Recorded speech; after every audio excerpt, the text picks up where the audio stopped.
Oke, assalamualaikum warahmatullahi wabarakatuh. Ya, saya Erwin Dwi Kaputra, ya, pengganti dari Ibu Vina Ayumi, Dr. Vina Ayumi, untuk melakukan tuweb terakhir pada mata kuliah pemrograman perangkat desktop, ya, berbasis desktop gitu ya. Oke, kita masuk ke pemrograman berbasis desktop untuk materi inisiasi yang ke-11, ya. Di sini kita lanjutkan di mana tentang PBO 2. Oh, ini sudah ya kemarin encapsulation. Oh, ini udah. Oke, kita masuk ke PBO 2 ya. Lanjut ke polymorphism. Sorry. Ini juga sudah kayaknya. Sebentar. Polymorphism. Oh iya, ini juga sudah. Kita masuk ke artinya ke inisiasi yang ke-13 ya. Dimana di sini kita akan mempelajari tentang exception, I/O dan operasi file. Oke, nah seringkali ketika menjalankan sebuah program kita menemukan kesalahan. Nah, kesalahan-kesalahan itu dapat berupa hardware, software, ataupun algoritma. Nah, untuk kesalahan-kesalahan dari algoritma itu biasanya dari kesalahan logika-logika dari pemrograman. Nah, kesalahan itu terdiri dari hardware atau software dan juga kesalahan dari algoritma. Ya. Nah, cara mengidentifikasi exception ya. Kita bisa menggunakan fitur handling exception di mana kita bisa menggunakan kata kunci try, catch, finally, throw, dan throws. Di mana untuk try itu digunakan untuk membaca statement dari program. Mulai dari blok dari try ini harus diikuti dengan catch atau finally. Nah, sedangkan catch ini menangani kesalahan atau pengecualian yang terjadi di dalam blok catch.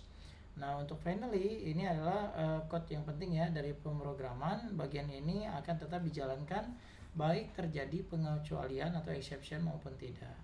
Nah, sedangkan throw itu digunakan untuk melempar pengecualian yang terjadi, di mana throw digunakan dalam body dari code yang ada. Sedangkan throws itu digunakan untuk mendeklarasikan pengecualian yang akan terjadi pada bagian fungsi tersebut. Nah, untuk code-nya ini bisa kita gunakan yang seperti ini ya. Oke. Nah, untuk ini untuk contoh penggunaan pada try, catch, dan juga finally. Jadi seluruh mahasiswa nanti dapat menguji coba seluruh code yang ada di dalam modul ini, gitu ya.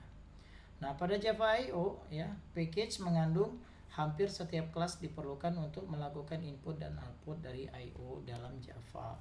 Nah, dalam Java I/O itu mendukung banyak data primitif ya yang disebut dengan objek karakter lokal dan lainnya.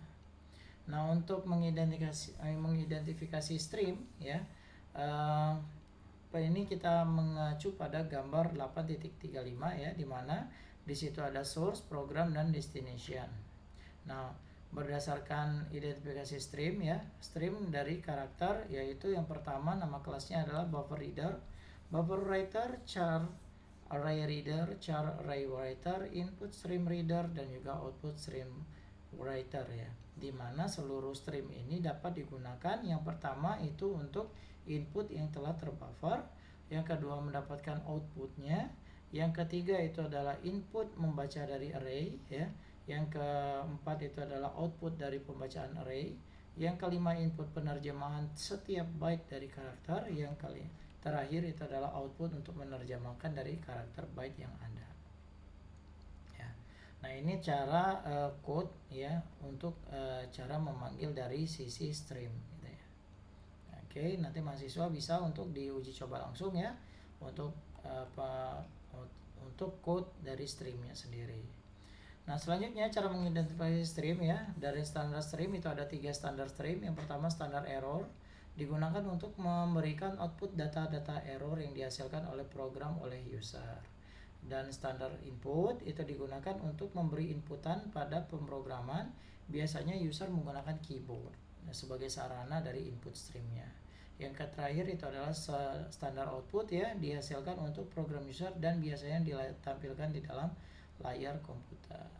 Nah, ini untuk identifikasi dari stream atau penggunaan di dalam identifikasi stream ya. Nah, untuk membaca dan menulis file ya di dalam stream sendiri kita bisa menggunakan file input stream ya, di mana aliran ini digunakan untuk membaca data dari file benda dapat dibuat dengan menggunakan kata kunci. Nah, ini dicontohkan bahwa kita membuat sebuah variabel input stream dengan variabel f ya, di mana nilainya adalah Java hello. Jadi kita dapat memanggil seluruh objek yang ada di dalam konstruktor gitu ya. Nah, sedangkan output stream juga hampir sama ya seperti input stream, cara pemanggilannya di mana kita dapat memanggil objek atau dua objek lebih dari sebuah konstruktor. Oke. Nah, selanjutnya untuk membaca directory ya, untuk pembacaan directory kita dapat menggunakan mkdir dan juga mkdirs ya.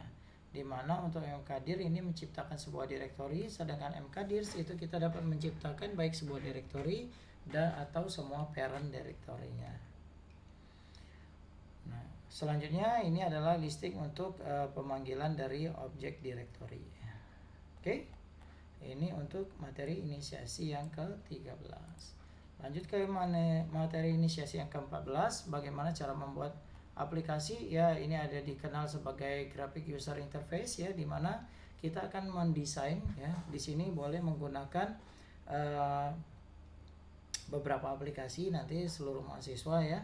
Nah, di sini GUI ini biasanya sudah ditemukan atau dikembangkan oleh peneliti di Xerox Palo Alto Research Center pada tahun 70-an. Nah, ini untuk sejarahnya ya.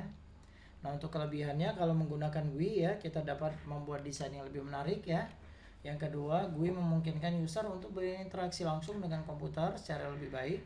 Yang ketiga, memudahkan pengguna. Yang keempat, menarik minat pengguna. Yang kelima, resolusi gambar yang lebih baik atau yang lebih tinggi. Nah, sedangkan kekurangannya ya dia jelas membutuhkan memori yang sangat besar. Yang kedua, bergantung pada perangkat keras. Yang ketiga, saling membutuhkan dari poin satu dan poin kedua gitu ya. Nah, di dalam Java Toolkit itu biasanya menggunakan AWT ya, salah satu Java Toolkit yang biasa digunakan untuk membuat GUI gitu ya.